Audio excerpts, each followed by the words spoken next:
hər hansı bir kişi bu 4 şeyə düçar olarsa, qorxsun ki, həyat yoldaşının gözündən düşəcək.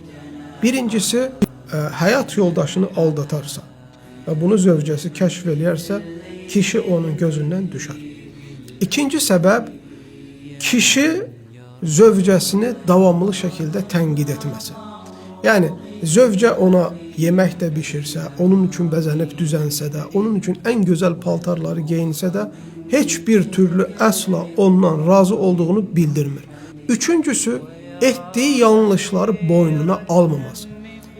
Yanlış da olsa, doğru da olsa, özünü davamlı şəkildə təmizə çıxartmağa çalışması. Dördüncü və bu da ən təhlükəli səbəblərdən biridir ki, kişini qadının gözündən salır, başqa qadınlara meyilli olması.